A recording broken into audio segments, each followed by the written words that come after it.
Tokyo towers, Parasite museums, maid bars and very famous Godzillas. Earthquake simulators, fireworks over the Sumida River and Japanese antique markets. We ate ramen at midnight. We drank at a sake vending machine bar and found some of the incredible Tokyo we were looking for. This is everything we did, what it cost and why Tokyo is absolutely mental in the best way. Right, so van life's done. 2 weeks on the road, sleeping in car parks, driving 2,000 kilometers, brilliant. But now we needed the opposite, city life, a proper bed, a shower whenever we wanted. And Tokyo? Well, it's Tokyo. We drove back to drop the van off in proper biblical rain, our first proper super typhoon, and checked into our Airbnb. A kitchenette, Tokyo Tower view, a great location in Akasaka, not Asakusa, a famous location we will be visiting in the video. Perfect for 2 weeks in the Japanese capital. Cost £1,173 for the fortnight.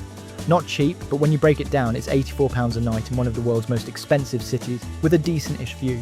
We had 2 weeks to feel as much as Tokyo as we could, so we mixed it up. Famous spots everyone does, weird museums nobody talks about, food we'd never heard of, bars in alleyways, festivals that just happened to be on. Here's how it went. Remember Tobu World Square from the van trip? Erin's obsessed with miniature stuff. So we went to Small Worlds Tokyo. Different vibe entirely. This isn't landmarks, it's miniature cities, like full working worlds. Little trains actually moving on tracks, tiny people everywhere, day-night cycles where the lights come on in buildings. There are planes taking off from mini airports every few minutes. The level of detail is ridiculous. The small cities are huge. Little cars with working headlights. Street signs you'd need a magnifying glass to read properly. You could easily spend 2 hours in there just looking at the details. You can buy little miniatures to take home if you want. See how they are made on a production line, and if your budget stretches, get a 3D printed miniature version of yourself photo shoot. After that, we hit Toyosu Fish Market, the new one. Tsukiji moved here in 2018. It's massive, proper modern facility. What we didn't know and should have thought about was the time it actually opens. The famous bit where they sell massive bluefin tuna for thousands of pounds. That's what we came to see, but you've got to apply for it weeks ahead. Get up at like 3 AM, queue for hours. We did walk around the outer area though. Loads of stalls selling everything. Fresh fish, dried fish, kelp, sea urchin. Restaurant area with some of the freshest sushi you'll get. So many different sweet and savoury food stalls, so go on an empty stomach. Whilst you're in the Tokyo Bay Area, you need to check out the Odaiba Statue of Liberty. The statue is pretty cool and the area around it is worth seeing in its own right. 18 dishes, one traditional Japanese breakfast. This is sumugi in Tokyo, and it's right in the grounds of the Tsukiji Honganji Temple. Each plate is a mini adventure, perfectly grilled pork, pickled vegetables, a selection of Japanese dishes you have never tried before. And this plum? Aggressively sour, but that's the whole point. It's not just breakfast, it's like a tasting menu of Japanese home cooking all before 10 AM. If you're in Tokyo, trust me, start your day like this. A highlight of the trip for sure. Welcome to Tsukiji Outer Market, the old bit that stayed put when the wholesale market moved. It's still there, still packed. Loads of street food, grilled scallops, massive shrimp crackers, Kobe steak food stalls and questionable souvenir shops. Tourists everywhere taking photos, but it doesn't matter, it's still got that energy. A fun market to mooch around, but again, try and go on an empty stomach to try as much as you can. After that, we headed to Ginza. Ginza's where all the big shops are, fancy department stores, designer brands, fancy cars everywhere.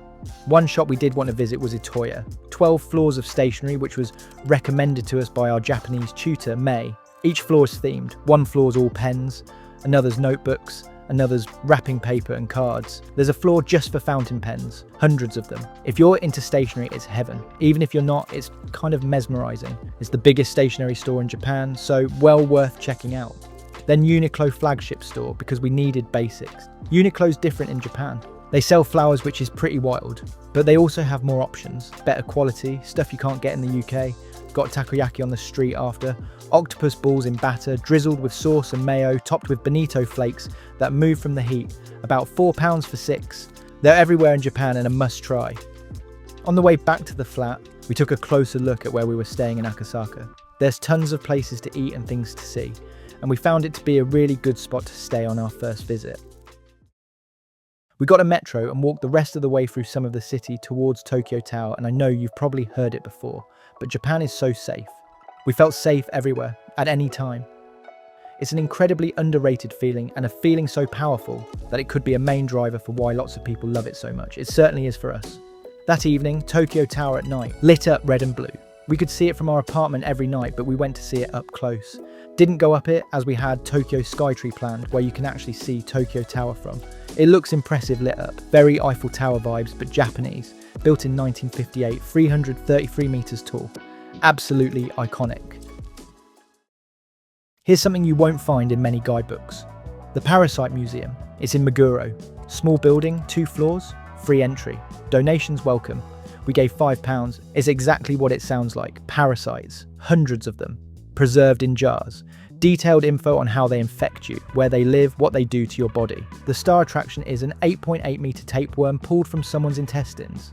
It's in a massive jar. You stand next to it and realise just how long that is.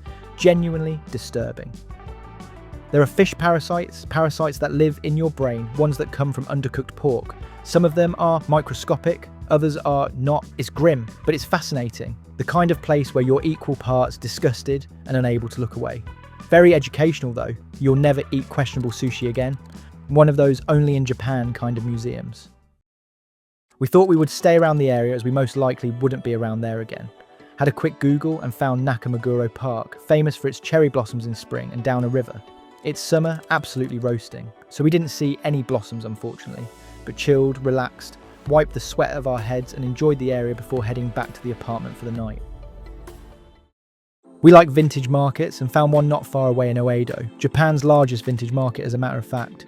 Proper jumble sale energy, old cameras, vintage kimonos, pottery from decades ago, random bits that probably belonged to someone's grandparents. Some stalls had prints, others had old toys, and traditional crafts. It's not pristine antique shop stuff, it's actual second-hand goods, but you're guaranteed to find some once-in-a-lifetime souvenirs here. Haggling's slightly expected, cash only. First and third Sunday of each month. We made a cool reel showing some of the weird stuff we saw there as well. Worth the visit if you're into vintage and the dates line up. Next up was Tokyo Station, just passed by to grab the shot. The building's stunning. Red brick, European design, looks like it belongs in Amsterdam. Built in 1914, survived earthquakes and war, restored in 2012. Still boiling hot, mind, look at that sun, brother. Shut up and move this umbrella, will you? I'm freckling. What's a Tokyo trip without visiting Shibuya Crossing?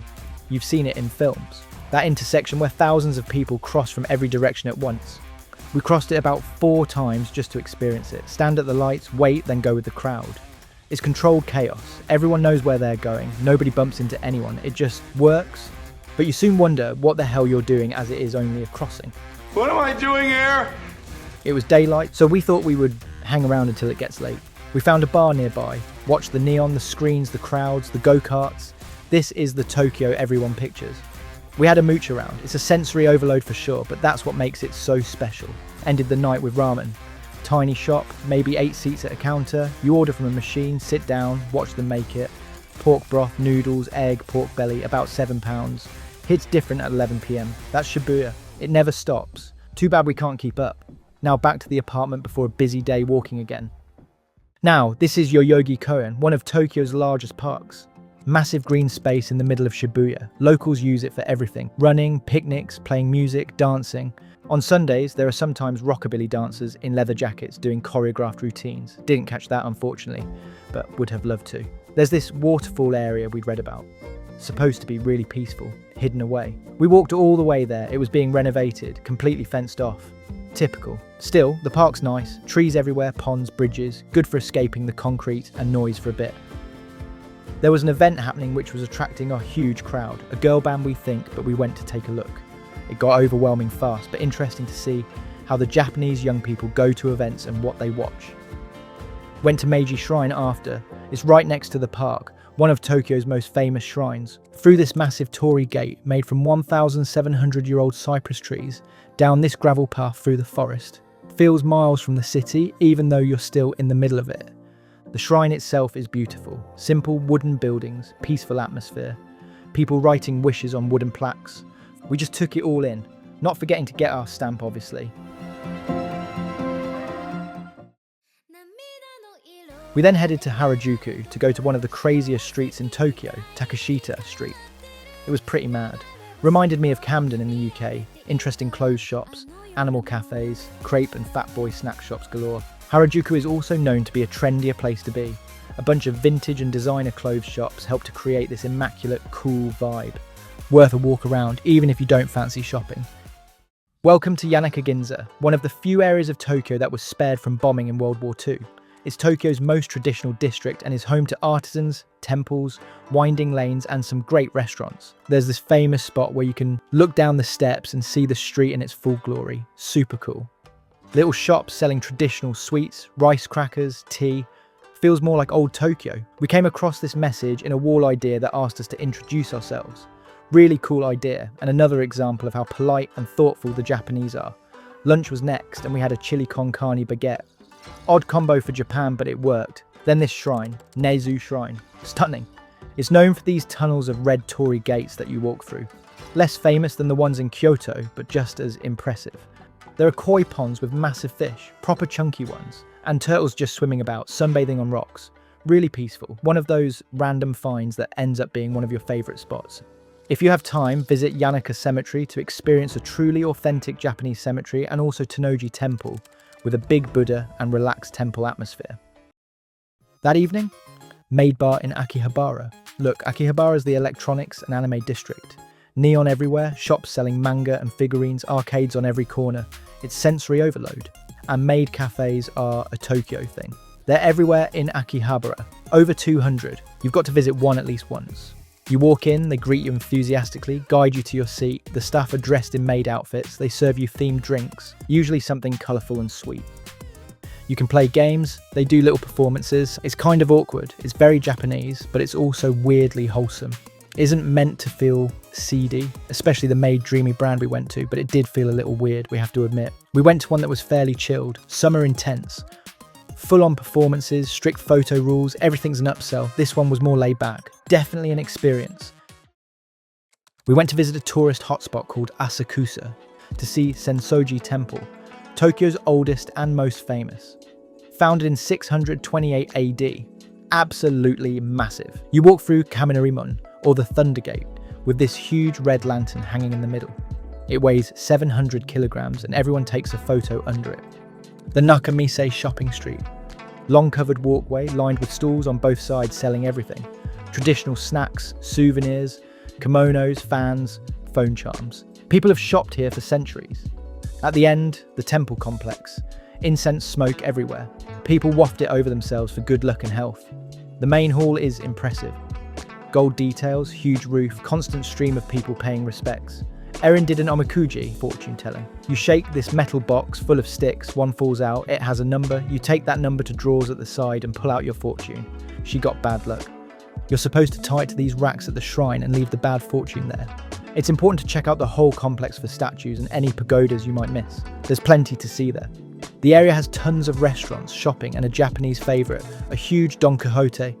Imagine a discount store had a fever dream. That's Don Quixote. It's Japan's wildest shopping experience, stacked floor to ceiling with everything.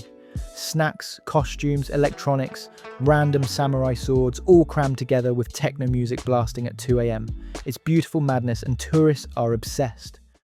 We then found an intimate sake tasting bar nearby. It has over 50 different sakes to choose from.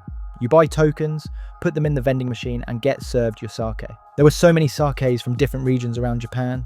Some were sweet and fruity, good for beginners. Some were dry and sharp, proper grown-up stuff. Some were strong enough to make you wince.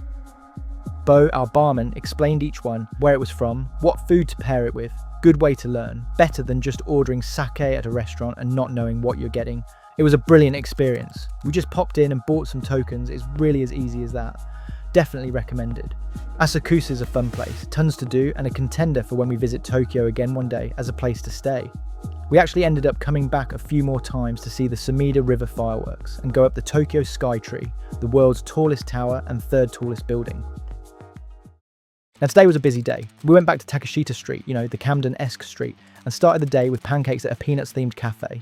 Everything Snoopy. The walls, the plates, the napkins, 25 quid for breakfast, but the pancakes were huge. Then the main event, Samoyed Cafe. Japan's got these animal cafes everywhere. Cat cafes, pig cafes, and owl cafes. Some of them are questionable. We didn't visit the owl ones on the basis it didn't feel right that these nocturnal animals are kept up all day for visitors. The Samoyed Cafe we went to felt clean, tidy, respectable. You book a time slot, pay at the door, take your shoes off, wash your hands. Then you go into this room with about 6 or 7 Samoyeds just wandering about. Now, this was our first time visit to an animal cafe, and although it was clean, tidy and had 5-star reviews, the dogs looked very tired.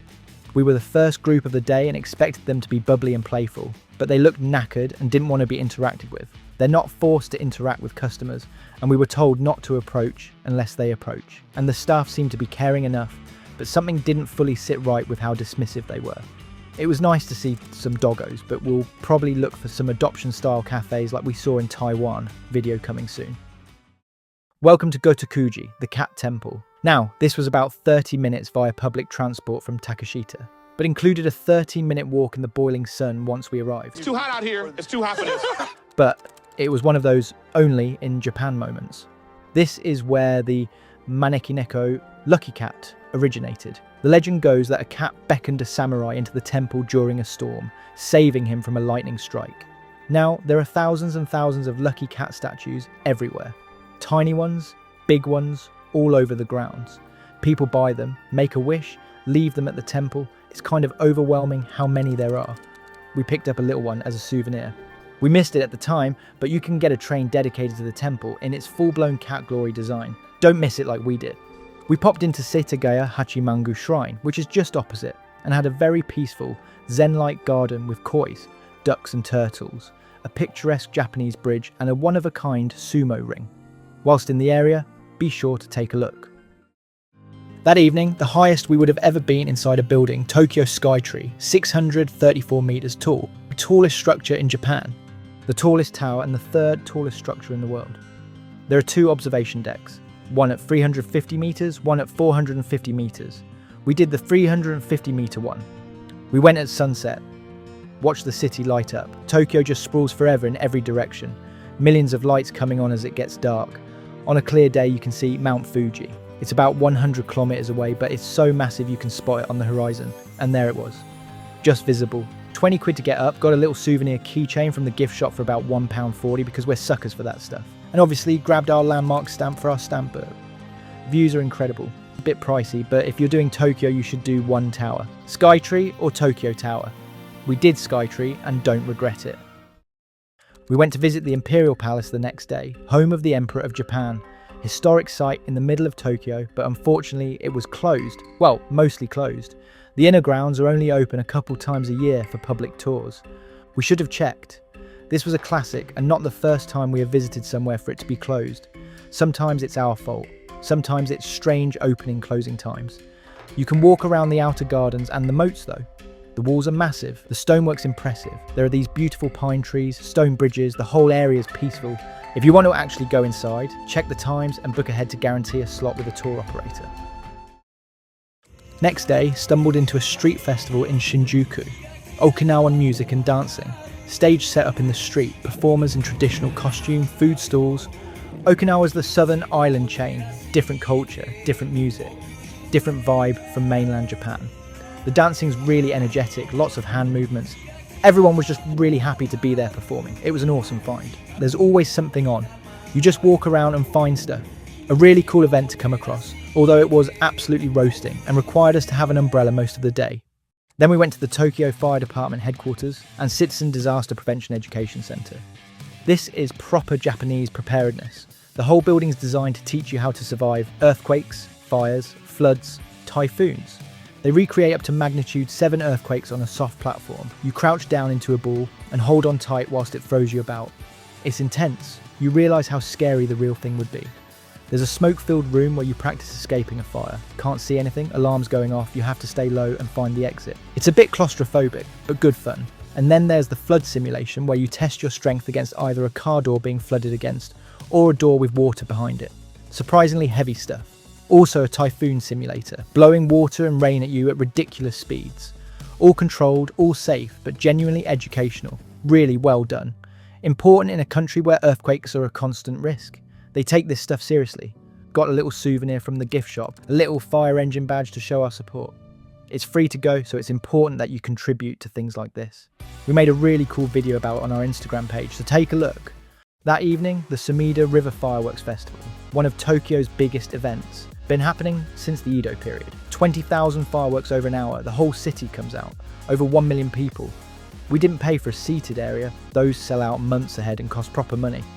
People brought picnics, drinks, wearing yukata, summer kimono. It's a whole event. We found a spot which turned out to have a crap view, so we just kept walking, which turned out to be one of the best views in the city. Absolutely packed, shoulder to shoulder, but the atmosphere's good. When it starts, it's relentless. Huge bursts, colours everywhere, the sound echoing off buildings. Properly impressive. Hot, crowded, but worth it. So many people were sitting in the road, miles away, watching the event through the buildings. It was very cool. Next evening, proper Tokyo nightlife. Started with dinner in a Shinjuku alleyway.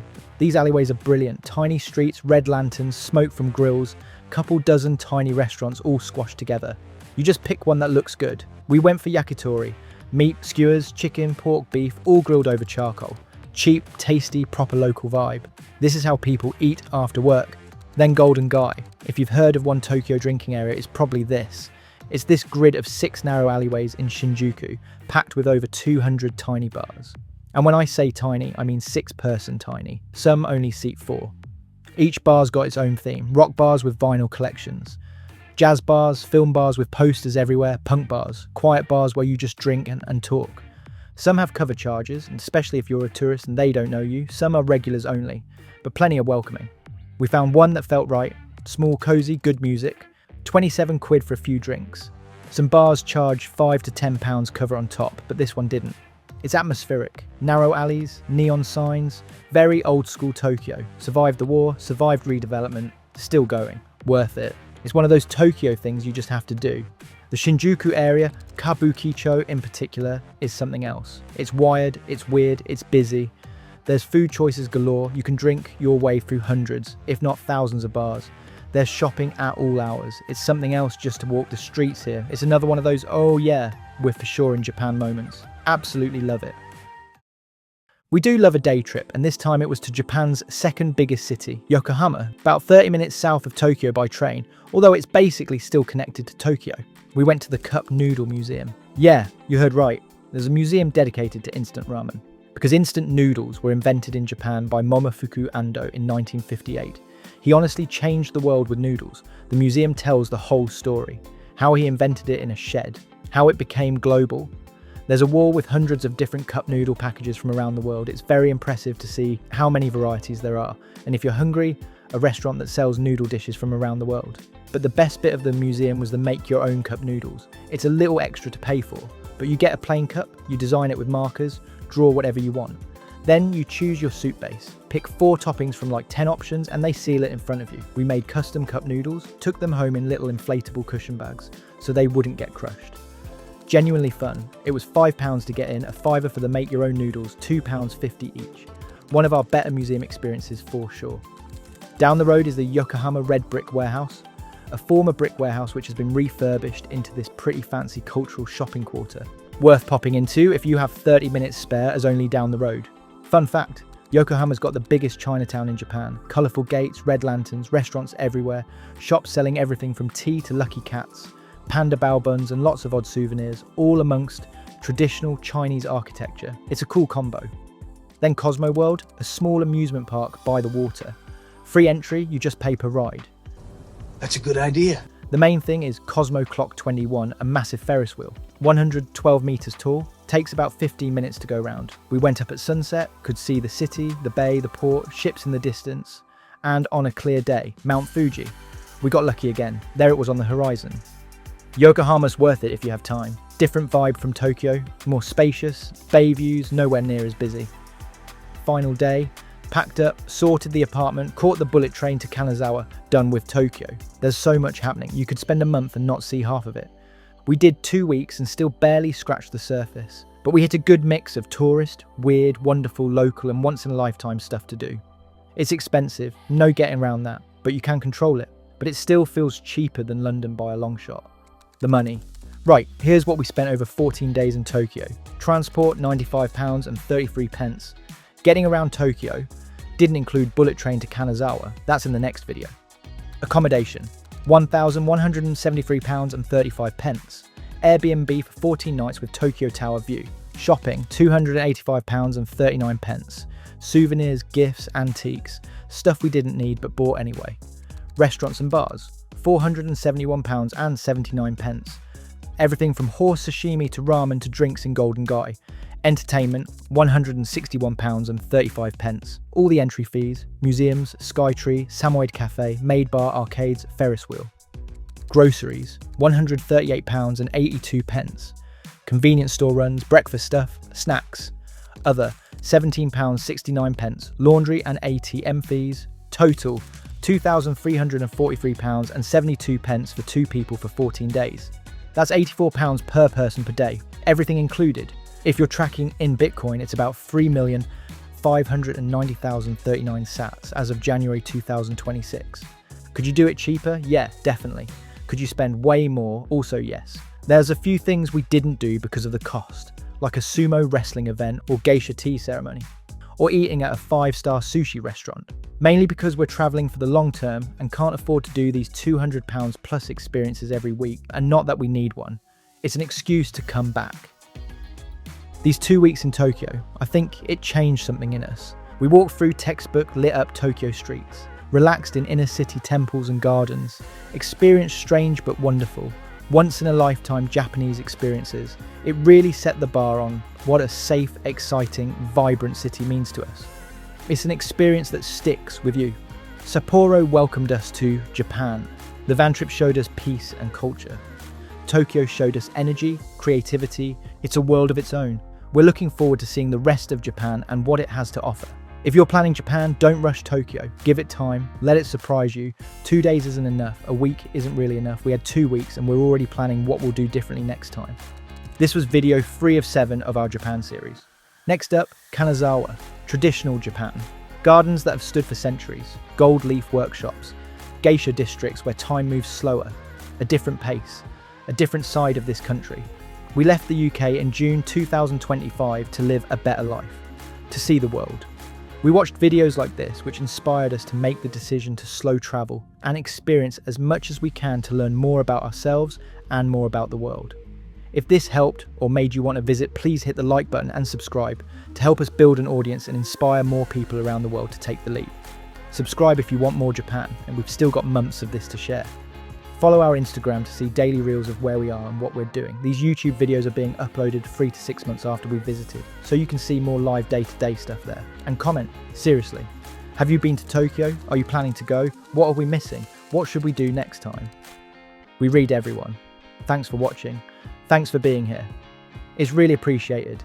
Kanazawa's next. See you there.